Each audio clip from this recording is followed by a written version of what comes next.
She heard her husband planning to leave her, so she left first. At 2:14 on a Thursday morning, Claire Bennett learned that a marriage could end without a door slamming, without a plate breaking, without anyone raising their voice.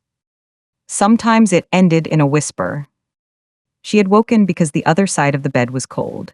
Daniel's pillow still carried the shallow curve of his head, but the sheets beneath it had lost their warmth. For a few seconds she lay still, listening to the old house breathe around her. The furnace clicked. Rain tapped softly against the bedroom window. Somewhere down the hall, a floorboard gave a small complaint. Then she heard Daniel's voice below. He was in the sunroom, the one place in the house where he believed the glass doors and heavy curtains swallowed sound. Claire slipped out of bed, pulled on her robe, and walked barefoot into the hallway. She told herself he was speaking to a client. His construction company had 3 active projects, and late-night problems were not unusual. A burst pipe, a failed inspection, a supplier who had missed a deadline. But when she reached the landing, Daniel laughed. It was not the tired, professional laugh he used with clients. It was soft and intimate, the laugh he once gave Claire when they were young, and still believed that sharing a secret made 2 people a world of their own. Claire stopped halfway down the stairs. "Friday," Daniel said. "I told you, by Friday I'll be gone." A pause. "No, she doesn't suspect anything. Claire trusts me, she always has." The rain seemed to strike the windows harder. Claire gripped the banister. Daniel lowered his voice, but the house carried every word upward. "The anniversary trip is just the cover. She thinks I'm taking her to Charleston. I'll give her the refinance papers at breakfast and tell her there for the new warehouse. Once she signs, everything is in place." Another pause. Claire could not hear the person on the other end, but she heard Daniel sigh impatiently. "Elise, stop worrying. I know what I'm doing. By the time she understands, the house will already be tied to the business debt, my accounts will be separated, and I'll be with you." Claire did not gasp, she did not cry out. Her body became strangely calm, as if shock had drained the blood from every place pain might reach. Downstairs, Daniel continued. "I'm not spending another 20 years feeling like I owe her my life. She'll be fine. She always lands on her feet." Claire almost laughed then, though no sound came. She always landed on her feet. That was how Daniel explained every sacrifice she made. When she left design school during her final semester because he needed help launching Bennett Custom Homes, Claire would be fine. When she sold the small lake cottage her mother had left her so Daniel could make payroll during the recession, Claire would be fine. When she turned down a partnership at an interior design firm because their daughter Sophie was struggling after a frightening illness, Claire would be fine. When Daniel forgot birthdays, arrived late to recitals, missed dinners, and returned home smelling of expensive hotel soap, Claire would be fine. Apparently, even when he planned to leave her with a refinanced home and hidden debt, Claire would be fine. She backed away from the stairs before her knees could fail. She returned to the bedroom, closed the door without making a sound, and sat on the edge of the bed. For 23 years, she had believed that the worst thing Daniel could do was stop loving her. She understood now that there was something worse. He could stop respecting her while continuing to accept everything her love provided. The bedroom looked exactly as it had an hour earlier. Daniel's watch rested on the dresser beside the silver tray she had bought him for their 10th anniversary. His blue suit hung from the closet door, ready for Friday's trip. 2 packed suitcases waited beneath the window. Claire had filled hers that afternoon with linen dresses, sandals, and the cream sweater Daniel once said made her eyes look green. She looked at the suitcase and felt as if it belonged to another woman, a woman still waiting to be surprised. The bedroom door opened at 2:31. Claire was lying on her side with her eyes closed. Daniel slipped into bed carefully. He smelled of rain and the cedar cologne Elise had given him for Christmas, though he had told Claire it was a gift from a supplier. He settled beneath the covers, his back to her, and within minutes his breathing deepened. Claire stared into the darkness. She did not sleep. At 6, she rose before the alarm, showered, and dressed in gray slacks and a white blouse. Daniel came downstairs at 7, cheerful in the careless way of a man who believed the future belonged entirely to him. "Big day," he said, kissing the air near her cheek. Claire poured his coffee. "Is it?" "Our last day before Charleston, you excited?" She looked at him over the rim of her mug. He had always been handsome.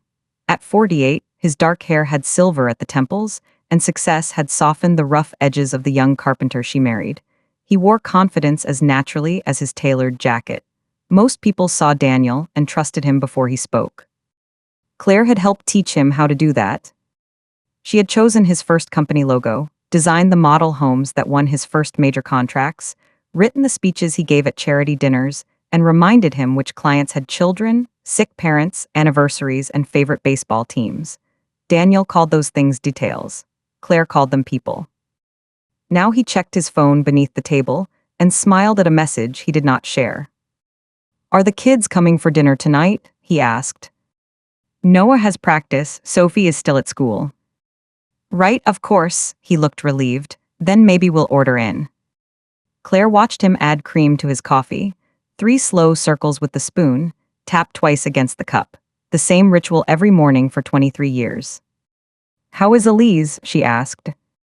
The spoon stopped. Only for half a second. Then he smiled. "Elise who?" Claire's heart gave one brutal beat, but her face remained still. "Elise from your office, the event coordinator. Didn't you say her father was having surgery?" "Oh, that Elise." Daniel lifted his cup. "He's doing better, I think." He lied smoothly, not perfectly, but smoothly enough to reveal practice. Claire nodded. "That's good." Daniel left at 7:30. He called from the driveway to remind her to pack the blue dress he liked. She stood at the front window and watched his black SUV disappear through the wet morning. Then she set down her coffee and made 4 phone calls. The first was to her oldest friend, Ruth Alvarez. Ruth answered on the second ring. "If you're calling before 8, either somebody died or you finally decided to run away with George Clooney." "Daniel is leaving me," Claire said. A silence. Then Ruth's voice changed. "Where are you?" "At home." "Is he there?" "No." "I'm coming." Not yet." Claire pressed her hand flat against the kitchen counter. "I need you to give me the name of the attorney you used when your sister's business partner tried to force her out." "Claire, please." Ruth understood the tone. She gave Claire the name. The second call was to attorney Maya Thompson. Claire said she needed a confidential meeting that morning regarding marital property, business ownership, and possible fraud. Maya's assistant offered an appointment the following week. Claire repeated the word fraud. Maya came to the phone and told her to arrive at 10. The third call was to the bank. Claire did not accuse Daniel of anything.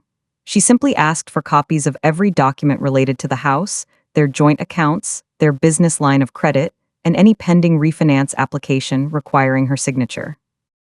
The fourth call was to her late mother's younger sister, Aunt June, who lived 70 miles away in the town of Bellwether. "Is the apartment over your old bookstore still empty?" Claire asked. Aunt June did not ask why. "It needs paint, and the water heater complains like an old man, but yes." "Could I use it for a while?" "Come today." "I can't today." Claire looked around the kitchen, at the pale oak cabinets she had refinished herself and the breakfast nook where her children had done homework. "But soon." "Then it will be ready when you are."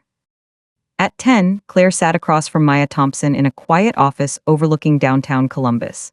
Maya was in her early 50s, with silver braids, sharp eyes, and the patient expression of a person who never mistook silence for weakness. Claire told her everything she had heard. Maya took notes without interrupting. When Claire finished, Maya asked, "Do you have access to the company's founding documents?" "I think so. Daniel keeps old files in the basement office." "Do you remember signing an operating agreement when the company was formed?" "Yes, Daniel said the bank wanted both our names involved because we used our house as collateral." "Did you receive ownership?" "I don't know." Maya leaned back. "Then that is the first thing we find out. The second is whether a refinance application has already been created. The third is whether your husband has moved marital assets without disclosure."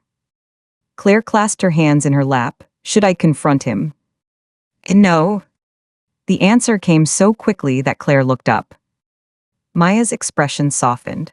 not until you understand what he has done and what he can still do. You are not preparing revenge. You are protecting yourself from a plan already in motion. Claire swallowed. I feel dishonest. Because you aren't warning the man who intends to deceive you. When you say it that way, I am saying it the way it is. Maya closed her notebook. People who depend on your honesty will sometimes use it as a weapon against you. You are allowed to put down the weapon. By noon, Claire was in the basement office opening metal file drawers. The room smelled of dust, printer ink, and Daniel's cigars. She found tax returns, loan statements, incorporation papers, and a thick binder labeled BNNETT Custom HOMES founding documents. Inside was the operating agreement from 20 years earlier.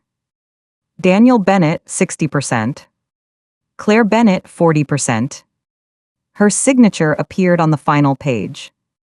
She sat back in the desk chair. 40%. Daniel had spent years referring to the company as his business. At dinner parties, he joked that Claire was the creative department because she chose paint colors when he was starting out. He never mentioned that those early designs became the company's signature. He never mentioned that she had owned nearly half of everything all along. Claire photographed every page and sent the images to Maya. Then she found a folder named Harbor. Inside were financial projections for a luxury townhouse development. The project required a personal guarantee, a new mortgage on the Bennett home, and the pledge of nearly all company assets. A draft authorization bore Claire's typed name beneath a blank signature line. A yellow note in Daniel's handwriting was attached. Get C to sign Friday before airport. Claire stared at the note until the letters blurred. Not because she was crying. Because rage had finally arrived. It did not feel hot, it felt cold and precise. She photographed that too. At 3, Maya called. You own 40% of the company, she said. Daniel cannot legally complete several parts of this transaction without your consent. I also found a pending credit inquiry connected to your home. We are notifying the lender in writing that you do not authorize any refinance or electronic signature. Will he know? Not immediately, but he will know when he tries to proceed. Claire looked toward the basement stairs. He plans to leave tomorrow. Then decide where you want to be when he discovers you left first. That evening, Daniel brought home Thai food and a bottle of champagne. He set both on the kitchen island with a flourish, to 23 years. Their anniversary was Sunday.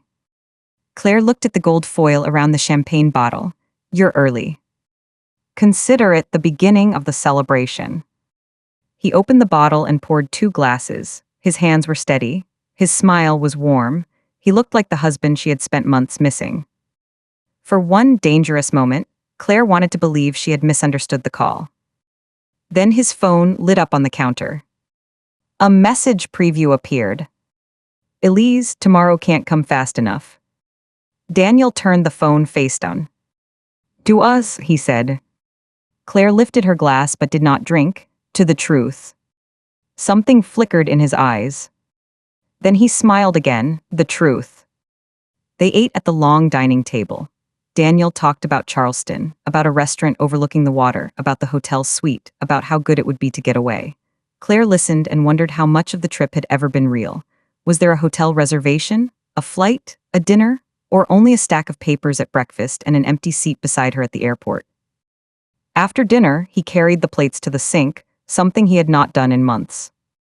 You seem quiet, he said. I'm tired. Work.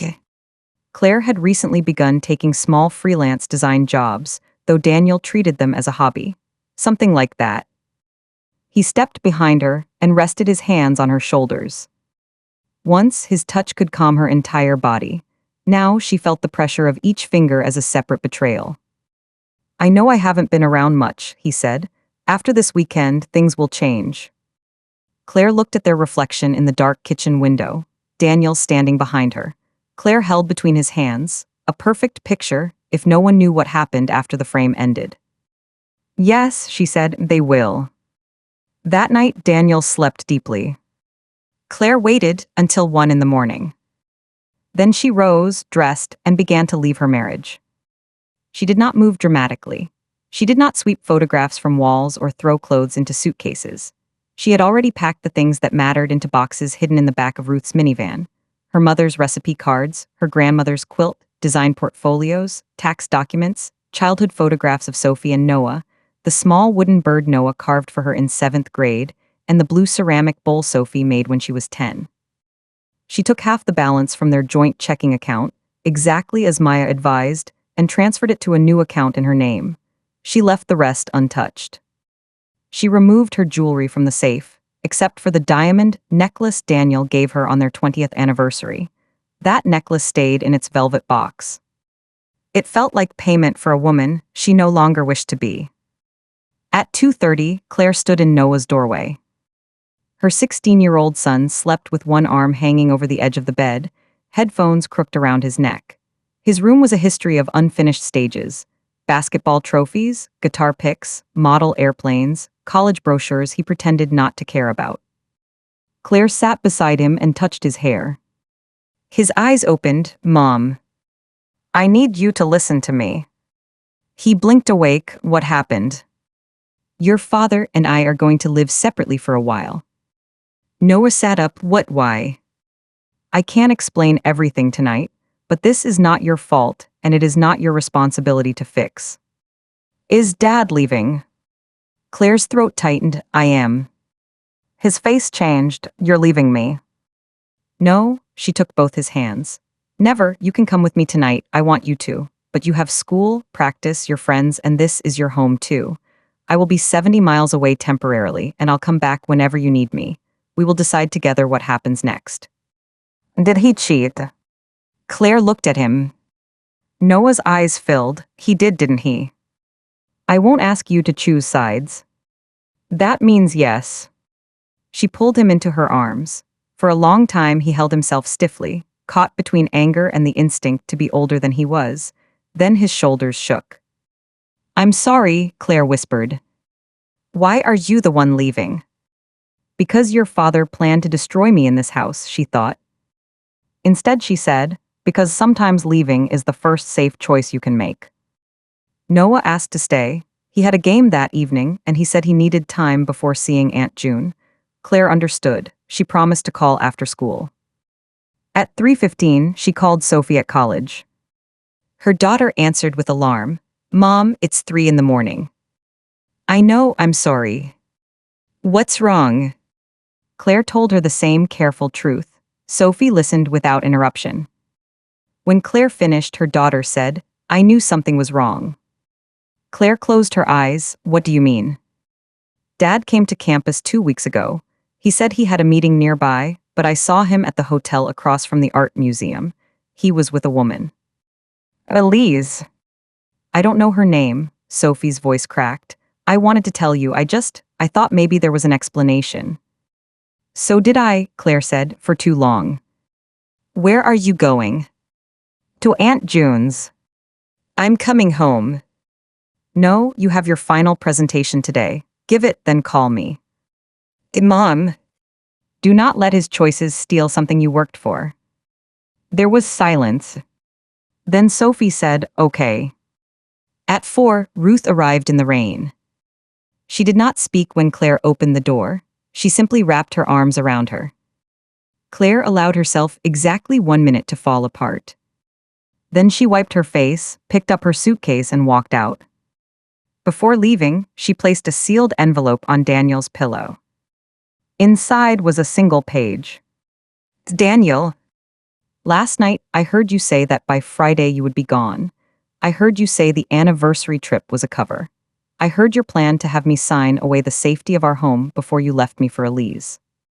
You were right about one thing, I trusted you. You were wrong about everything else. I will not sign the refinance. I will not accept hidden debt. I will not stand in our kitchen while you explain why betraying me was necessary for your happiness. You planned to leave me on Friday. So I left first.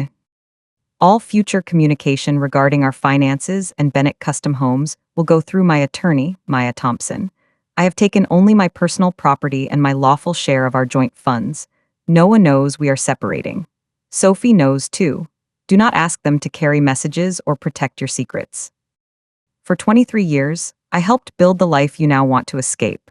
I hope someday you understand the difference between being trapped by a person and being held accountable by the love they gave you. Claire? She left her wedding ring on top of the envelope.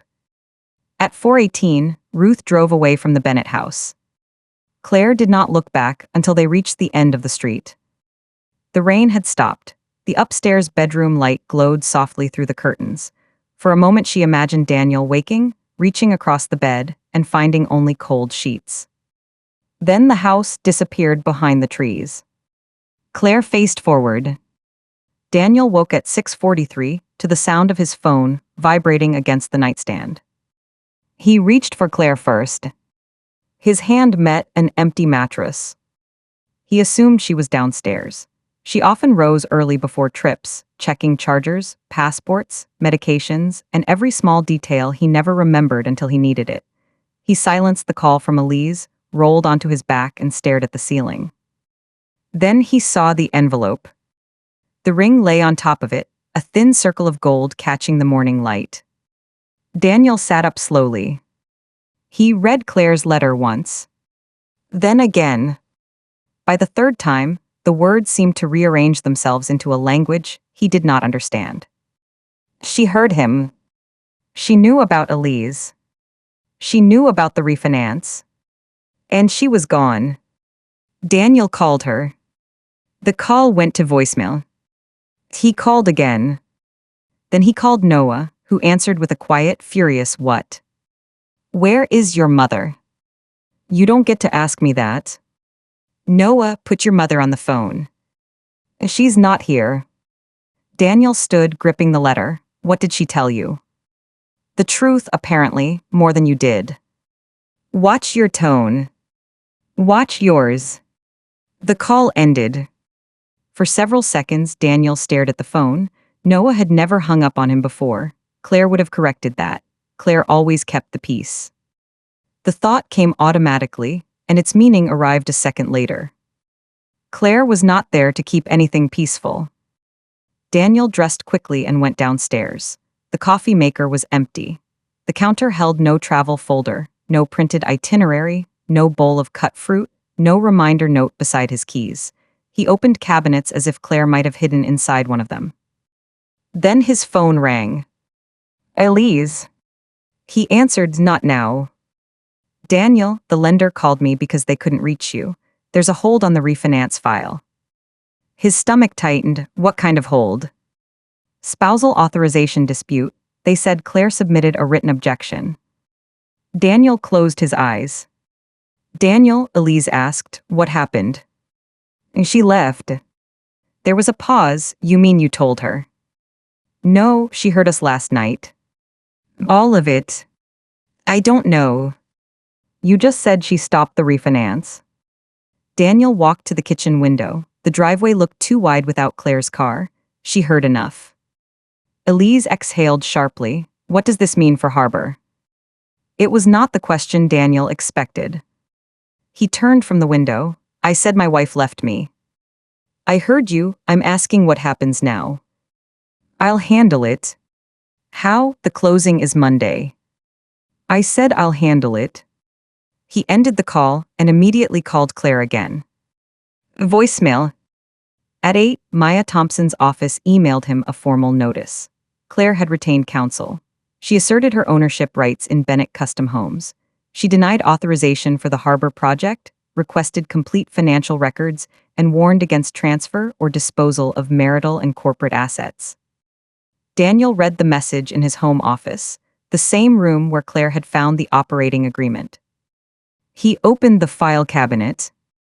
The folders appeared undisturbed, but he knew at once that she had seen them. Claire had a way of returning objects too perfectly to their places. He called his business attorney, Frank Keller. Frank listened, then asked, Did you tell me your wife agreed to the collateral package? She was going to. That is not what I asked. She would have signed. Daniel, does Claire own 40% of Bennett Custom Homes? You have the operating agreement. I am asking whether she owns it. And yes, and you represented to the harbor investors that all ownership approvals were secured. I was securing them. Frank was silent. Daniel hated professional silence. It gave other people room to judge him. Can we close without her? He asked. No. Can we dilute her shares? Not lawfully under the current agreement, and certainly not after receiving notice of a dispute. Daniel paced behind his desk. There has to be a way. The way was obtaining her informed consent before committing the company. She doesn't understand the project. Then you should have explained it. Daniel hung up before anger made him say something worse. By 10, the harbor investors had postponed closing. By noon, Elise had called 9 times. By 1, Sophie had sent him a message. Do not contact me until you can speak without lying. Daniel stared at it for a long time. He wanted to blame Claire. It was instinctive. She had told the children. She had involved lawyers. She had interfered with the company. She had walked out without giving him a chance to explain. But each accusation collapsed beneath the same fact. He had planned to leave her first. He had simply assumed he would control the timing, the money, the story, and the grief. In Bellwether, Claire stood in the apartment above Aunt June's bookstore and watched dust float through a stripe of morning sunlight. The apartment had 2 small bedrooms, a narrow kitchen, sloping floors, and windows overlooking Main Street. Below, the bookstore's faded green awning read June's BOOKS and paper in gold letters. Across the street, a diner served coffee beneath a red neon sign. A church bell rang every hour whether anyone needed it or not. Claire had spent childhood summers there. Her mother and Aunt June had grown up in the building, sleeping in the same back room where Claire now placed her suitcase. Aunt June climbed the stairs carrying a bucket of cleaning supplies. At 71, she had white hair cut bluntly at her chin and a habit of wearing bright scarves no matter the season. She looked around the apartment. It is not much, she said. It is more than I need. That is rarely true. People usually need more than they admit and less than they demand. Claire smiled despite herself. Aunt June set down the bucket. Do you want to tell me? Claire sat at the small kitchen table and told her everything. Aunt June listened without surprise. When Claire finished, she asked, Did you eat? Claire almost laughed. That's your response? My response is that Daniel is a fool, but fools do not become wiser because we starve ourselves. She went downstairs and returned with tomato soup and grilled cheese wrapped in paper. Claire ate half before realizing how hungry she was. Afterward, they scrubbed the apartment together. Work steadied Claire. She washed cabinets, rolled paint across walls, and opened windows to let out the stale air. Each task had an honest result. Dirt disappeared. Gray walls became warm white. Rusted handles shone.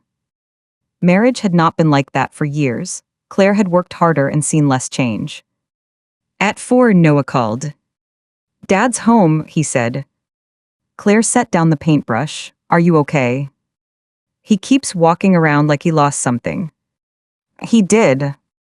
Noah was quiet. He says you misunderstood. What did he say I misunderstood? That the refinance was just business. That he was going to tell you about the separation after the trip. Claire pressed her lips together. Do you believe him? No. You do not have to decide what you believe today. I want to come there tomorrow. I'll pick you up. No, Sophie's driving home after class. We'll come together. Claire looked out the window at Main Street. All right. Mom. And yes. Are you coming back? The question hurt more than anything Daniel had done. I will always come back for you, she said, but I am not coming back to the marriage as it was. Noah breathed out slowly. Okay. That evening, Claire's phone filled with messages from Daniel. We need to talk. You are overreacting. The harbor project is important to all of us. I never intended to leave you with debt. Elise means nothing. Please come home before the kids are hurt more. The final message came just before midnight. You cannot destroy 23 years because of one conversation. Claire read it twice. Then she typed a response. 23 years were not destroyed by one conversation. They were revealed by it. She did not send the message. She forwarded Daniel's communications to Maya and turned off her phone. The next morning, Sophie and Noah arrived in Sophie's small blue car. Noah came up the stairs first and held Claire so tightly she could barely breathe. Sophie followed, eyes red but determined not to cry. For an hour, they unpacked boxes and avoided the subject that had brought them there. Then Sophie found Claire's wedding photograph wrapped in newspaper. She held it by the frame. Daniel and Claire stood beneath an oak tree, young and sunburned, laughing at something outside the picture. "You looked happy," Sophie said. "We were. Was any of it real?" Claire sat on the floor beside an open box. "Yes." Sophie looked surprised. "The fact that it ended badly does not mean every good day was false," Claire continued. "Your father loved me once. Maybe part of him still does, but love without honesty becomes something else. Habit, need, possession, fear. It can still look like love from a distance." Noah leaned against the wall. "Do you hate him?" Claire thought carefully. "Right now, I am too hurt to know what I feel, but I do not want either of you to hate him for me." "He cheated on you," Sophie said. "And yes." "He tried to trick you into risking the house." "And yes." "And you're defending him." "No, I am protecting you from believing that loving one parent requires destroying the other." Sophie looked down at the photograph. Claire held out her hand. "Give me that." She wrapped the picture again and placed it in the box. "Why keep it?" Noah asked. "Because it happened. I don't need to erase my life to begin another one." They spent the weekend together. Noah repaired a loose cabinet hinge. Sophie painted the second bedroom pale blue. Aunt June brought pastries and pretended not to notice when they all cried over dinner. On Sunday, Claire's 23rd wedding anniversary, Daniel arrived in Bellwether. He parked his SUV in front of the bookstore at 10 in the morning. Claire saw him through the apartment window. He looked up at the building, and for a moment she saw uncertainty cross his face. Daniel Bennett did not like entering places he could not control. Aunt June met him at the bottom of the stairs. Claire heard their voices through the floorboards. "I need to see my wife," Daniel said. "No wife of yours is waiting upstairs." "June, please." "Mrs. Hale will do." Claire almost smiled. Then Daniel said, "I'm not leaving until she speaks to me." Claire went downstairs. He stood among shelves of old books wearing the navy coat she had bought him last winter. He held a bouquet of white roses. The sight of them made her chest ache. White roses had been in her wedding bouquet. "Claire." "Daniel." He glanced at Aunt June. "Can we speak privately?" Aunt June folded her arms. "It's all right," Claire said. They walked to the small courtyard behind the bookstore. Rainwater shone between the bricks. A wooden bench sat beneath a bare maple tree. Daniel offered her the flowers. Claire did not take them. He placed them on the bench. "You left without talking to me. You planned to leave without talking to me." "I was going to explain. After I signed the refinance." Daniel looked toward the alley. "The harbor project is complicated." "No, it is expensive. The betrayal is simple." "Elise was a mistake." "How long?" He hesitated. Claire felt the last small piece of hope inside her go quiet. "How long, Daniel?" 8 months. Sophie had seen him 2 weeks earlier. Christmas cologne, late meetings, hotel soap. 8 months made sense. "Did you love her?" Claire asked. "I thought I did." "And now?" "Now I think I was confused." Claire stared at him. "Because I left." "Because everything happened too fast." "No, everything happened exactly according to your plan, until I refused to play my part." Daniel's jaw tightened. "You froze a major business transaction. 40 employees depend on that company. And 40 employees deserved a plan that did not depend on deceiving a co-owner. You have never cared about the corporate side. You made sure I believed I had no place in it." Claire, you chose to stay home. I chose our family. I did not choose to become invisible. He lowered his voice. Come home. We can postpone harbor. We can see someone. I'll end things with Elise. You were moving out on Friday. I was angry. I felt trapped. By what? Daniel spread his hands. By responsibility. By being the person everyone needs. By walking into that house every night and feeling like my whole life had already been decided. Claire absorbed the words. You know what is strange? She said.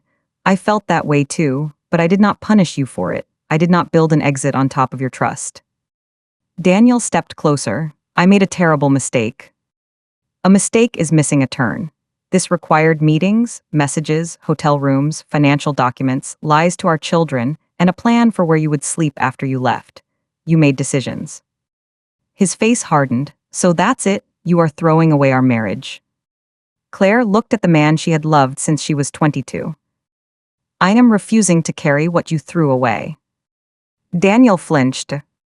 For a moment, neither spoke. Then he glanced toward the upstairs windows. Are the kids here? They went to breakfast with June. I want to see them. You can call them. They will decide when they are ready. I'm their father. Yes, act like it. Do not make them responsible for comforting you. Daniel picked up the roses. I don't recognize you, he said. Claire's voice was quiet. That may be the first honest thing you've said. You stopped looking at me years ago. He left the flowers on the bench and walked away. Claire remained in the courtyard until the sound of his engine faded. Then she sat beneath the bare maple tree and cried for the anniversary that would never happen. Not because she wanted Daniel back. Because leaving someone who betrayed you did not erase the person you once believed they were. Grief did not ask whether the loss deserved to be mourned. It only asked whether the loss was real. On Monday, Maya sent Claire the first report from the forensic accountant. Daniel had opened a private bank account 14 months earlier. He had transferred more than $180,000 into it through consulting payments from suppliers and management fees connected to proposed developments. Some transfers might be legitimate, others were not. There was also an electronic signature record for a preliminary harbor authorization submitted under Claire's name. Claire read the email twice. I never signed anything electronically, she told Maya by phone. I know, Maya said.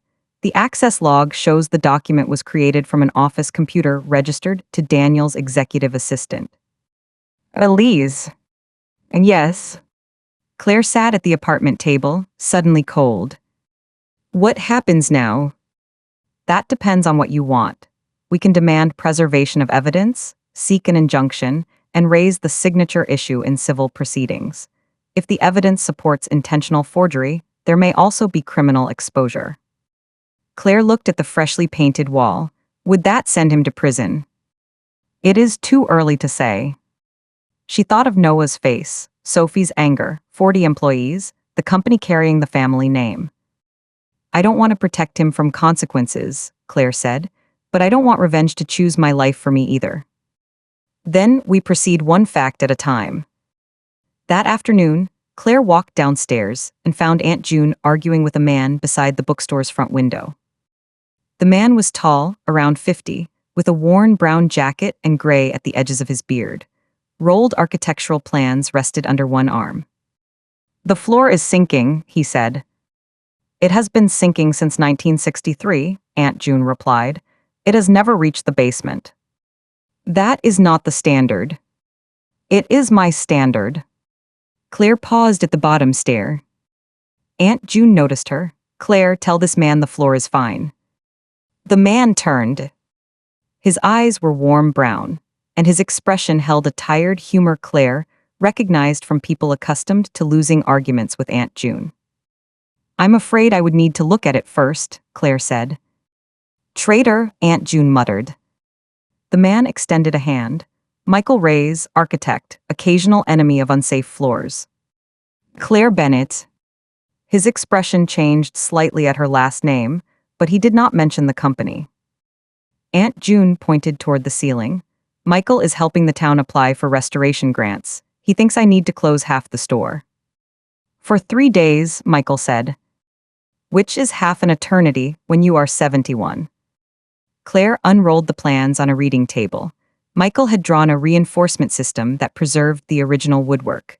The design was careful, elegant, and practical. This is good, she said. Michael leaned closer. You read plans. I used to design interiors. Used to. Claire felt the word catch.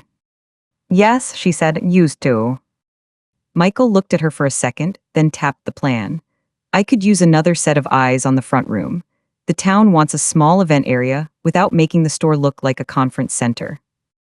Aunt June waved a dismissive hand. Claire has enough trouble. Claire studied the drawing. For years, Daniel had introduced her as someone with good taste. Michael had looked at her for 30 seconds and seen professional skill. I'll help, she said. It was a small decision. It changed everything. The bookstore project began with a measuring tape, a sketchbook, and 3 hours Claire forgot to be heartbroken. She walked through the front room while Michael took notes. The space had high tin ceilings, dark shelves, and 2 broad windows hidden behind displays that had not moved in 15 years. Claire suggested opening the center aisle, restoring the original window seats, and building a low platform that could serve as a reading stage without changing the character of the store. Michael listened. That alone felt unfamiliar. Daniel had listened only until he found the part of her idea he could present as his own. Michael asked questions, challenged one measurement, agreed with another, and handed her the pencil when he wanted her to change the plan. By evening, they had covered the reading table with sketches.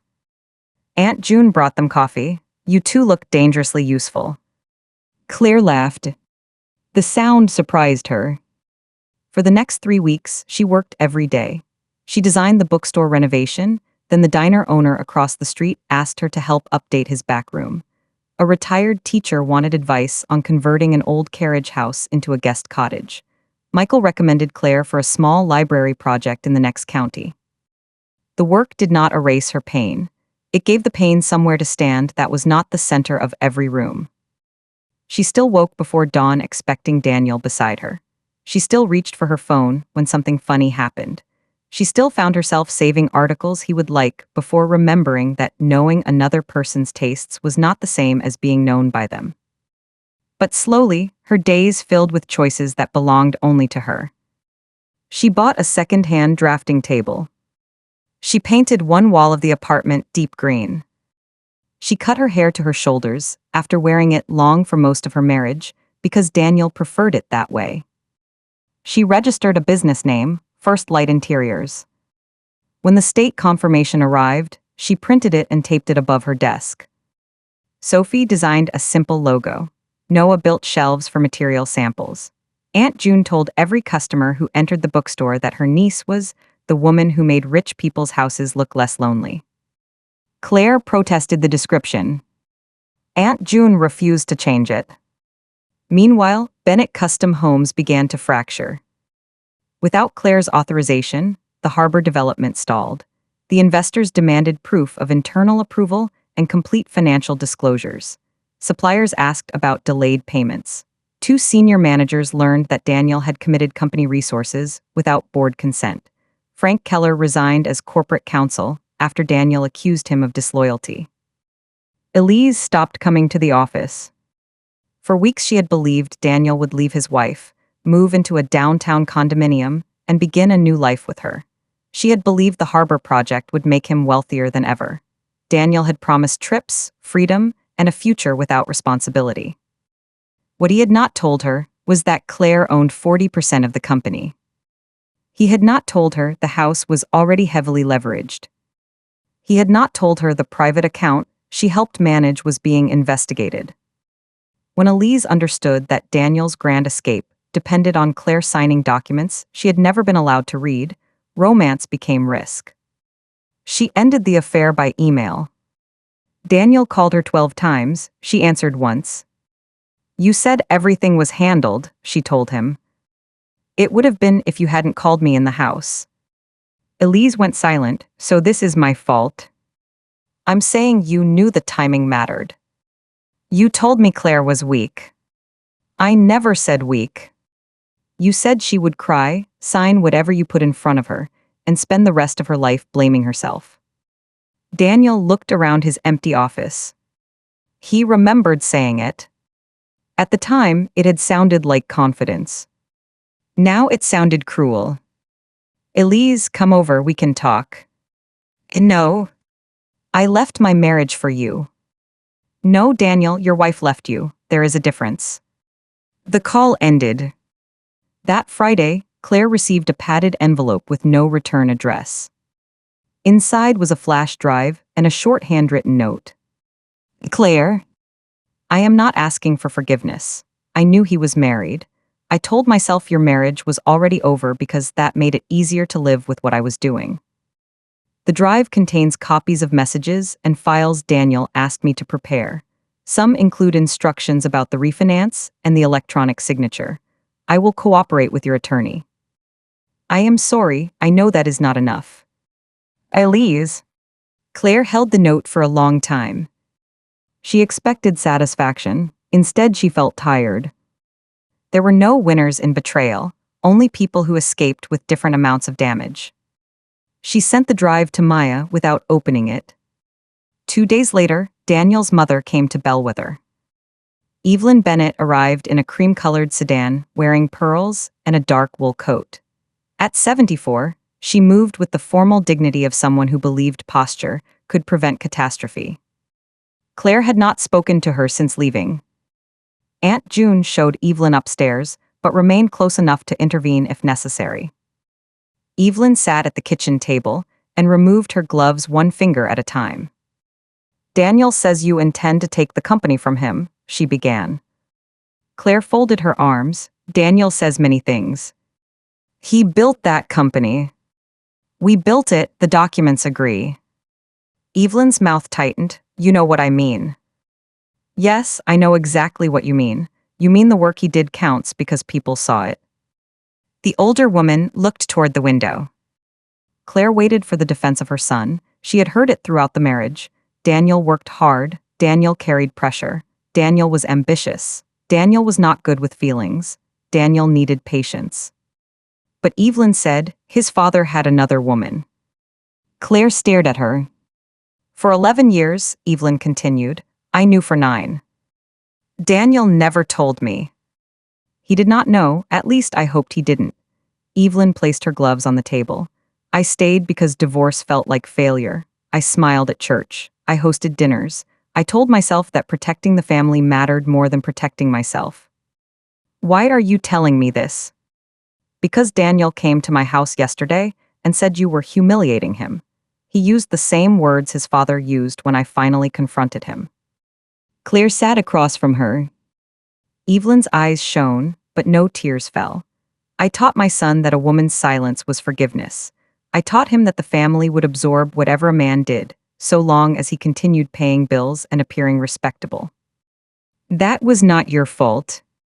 Some of it was. Evelyn looked directly at her, not his choices but the lesson. Claire did not know what to say. Evelyn reached into her handbag and removed a folder. Daniel left these at my house last month. He asked me to keep them because he did not want you to find them. Inside were copies of condominium listings, an unsigned lease, and a draft letter to the company's managers announcing that Claire had chosen to withdraw from ownership for personal reasons. Claire felt a familiar coldness. He planned to tell them I gave up my shares. And yes. Did you read this before today? No, I opened the folder last night. Evelyn's hands trembled. I spent most of my life believing loyalty meant standing beside someone no matter what they did. I was wrong. Sometimes loyalty means refusing to help them become worse. Claire closed the folder. Will you give this to my attorney? And yes. What will Daniel say? That I betrayed him. Are you afraid? Evelyn gave a sad smile. I have been afraid since 1978. I am tired of treating fear like a family tradition. Before leaving, she touched Claire's hand. I am sorry I asked you to be patient with him all these years. Claire looked at the woman who had once seemed impossible to reach. So am I, she said. The legal process moved slowly after that. Claire filed for divorce and requested a temporary order preventing Daniel from taking on new company debt or transferring assets. Maya presented the operating agreement, the harbor files, the disputed signature, the private account records, Elise's evidence, and the draft announcement found by Evelyn. The judge appointed a neutral manager to oversee major financial decisions at Bennett Custom Homes until ownership could be resolved. Daniel called the decision an attack. Claire called it supervision. He began attending therapy, partly because his attorney told him it would help during mediation. For the first month, he used the sessions to explain why everyone else had misunderstood him. Claire was too distant. Elise was demanding. The business was stressful. His mother had interfered. The children had been poisoned against him. Then one afternoon, his therapist asked a question he could not answer. What did you believe Claire was allowed to want? Daniel spoke about security, family, a comfortable home. The therapist repeated the question. What was Claire allowed to want that did not serve you? Daniel had no answer. That silence followed him home. He walked through the house room by room. For the first time, he noticed how much of Claire remained after she had gone. The curved opening between the kitchen and dining room had been her idea. The built-in shelves carried proportions she sketched on a napkin. The garden outside held peonies from her mother's yard. Every model home that made Bennett Custom Homes famous had passed through Claire's hands. Even the company name, painted in silver letters across the office lobby, had been drawn in her handwriting. Daniel had not built a life and invited Claire into it.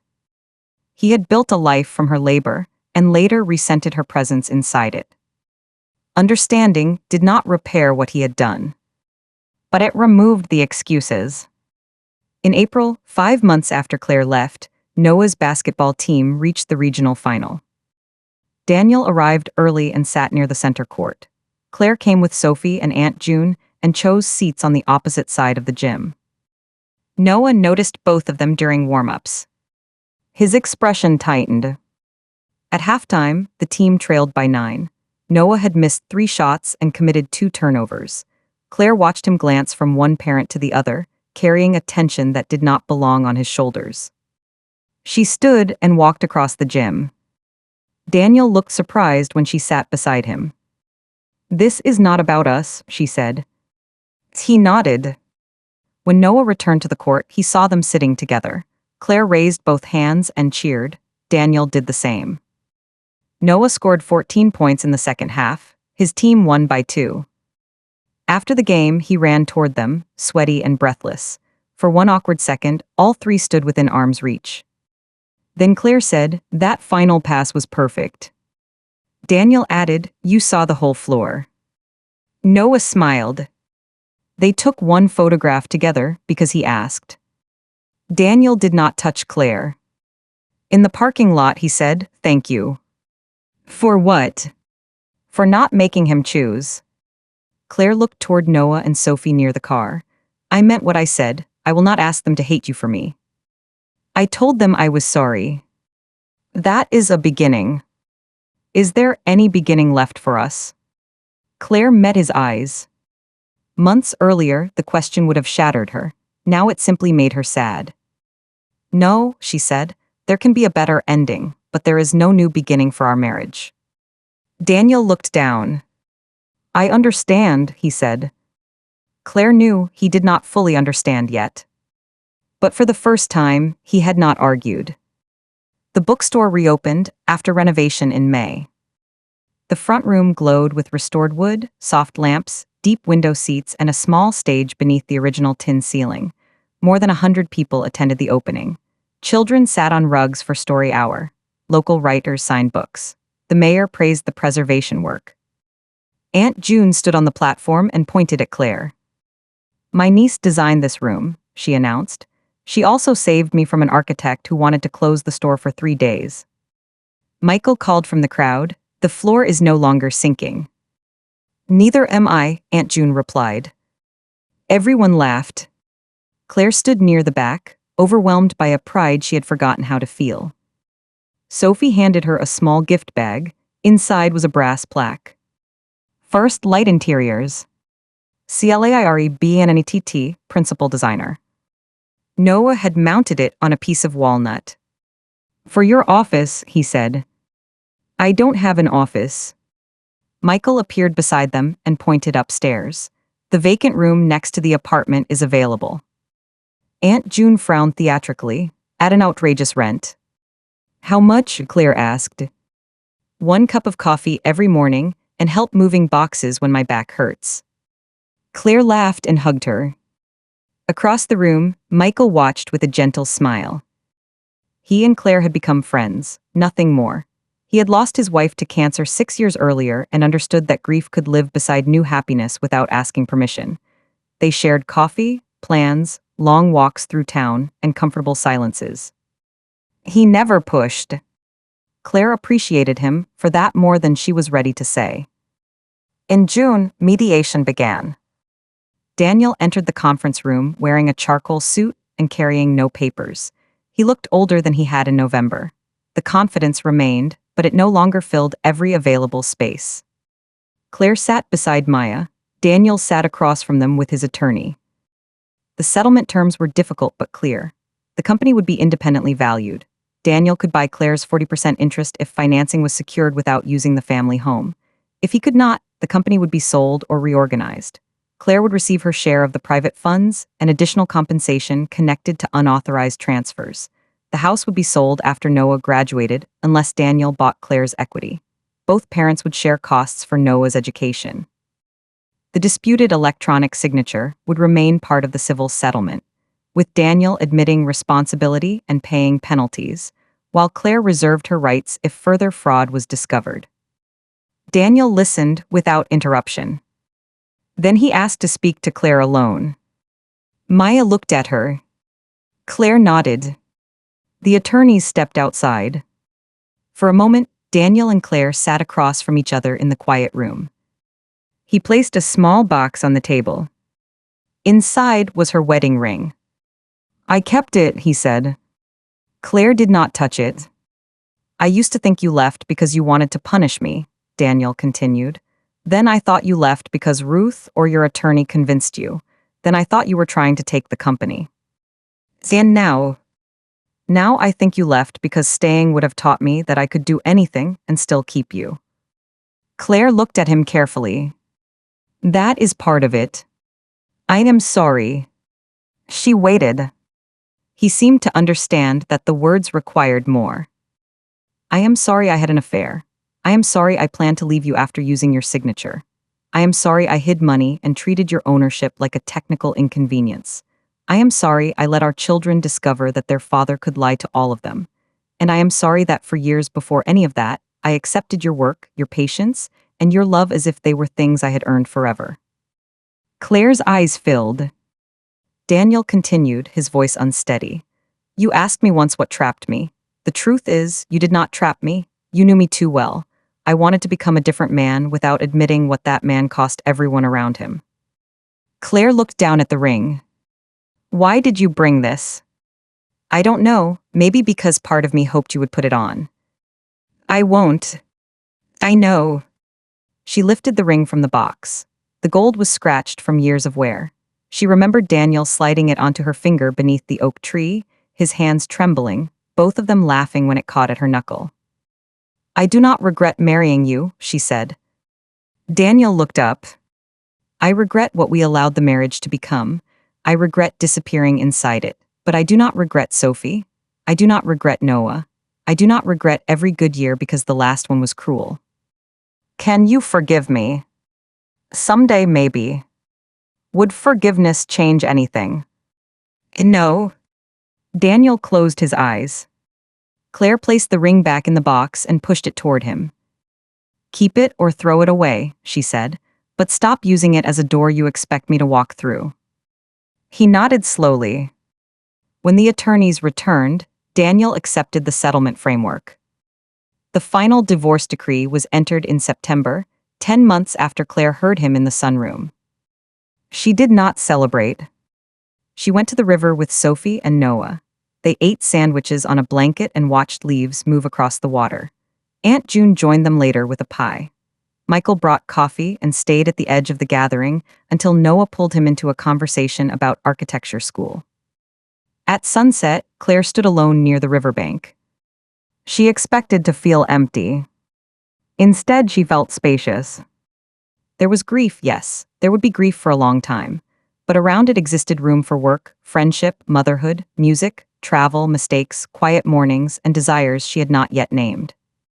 Her life was no longer a hallway leading back to Daniel. It opened in every direction. 1 year after the night Claire left, First Light Interiors opened a second office in Columbus. The company was small: Claire, 2 junior designers, and a project coordinator, but its waiting list stretched 6 months. Claire specialized in restoring older homes without erasing the lives already lived inside them. A magazine featured her work beneath the headline, "The Art of Beginning Again." Daniel saw the article in an airport lounge. He read every word.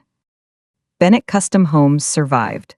Daniel sold 2 projects, bought Claire's share over time under the settlement, and reduced the company to a size he could manage honestly. He hired a professional finance director. He stopped telling employees that every problem required his control. He and Elise never spoke again. His relationship with Sophie remained cautious. With Noah, it slowly improved. Daniel learned to arrive when he said he would. He learned that apologies did not create instant trust. He learned to listen when his children were angry without demanding that they make him feel forgiven. On a bright Saturday in June, Noah graduated from high school. The ceremony took place on the football field beneath a cloudless sky. Claire sat with Sophie, Aunt June, and Evelyn. Daniel sat 1 row behind them. When Noah's name was called, all of them stood. He crossed the stage, accepted his diploma, and searched the crowd. Claire cheered until her voice broke. Afterward, families gathered on the field for photographs. Noah posed with Claire, then Daniel, then Sophie, then all of them together. Michael waited near the bleachers holding Claire's bag. Daniel noticed him. There was no accusation in his face, only recognition. Later, while Noah celebrated with friends, Daniel approached Claire near the parking lot. "You look happy," he said. "I am. Are you and Michael?" Claire glanced toward Michael, who was helping Aunt June navigate the uneven grass. "We are taking our time." Daniel nodded. "He seems kind." "He is." The old Daniel might have made a joke, found a flaw, or reminded Claire of their history. This Daniel simply said, "Good." He looked toward Noah. "I used to think losing you was the punishment for what I did." Claire waited. "Now I understand that losing you was the result. The punishment was becoming someone capable of doing it." Claire studied him. Then she said, "You do not have to remain that person." "I'm trying not to." "I know." It was the closest thing to forgiveness she had offered. Daniel accepted it without reaching for more. That evening, Claire returned to Bellwether. The bookstore windows glowed beneath the restored awning. Upstairs, her apartment smelled of fresh flowers and the lemon cake Aunt June had left on the counter.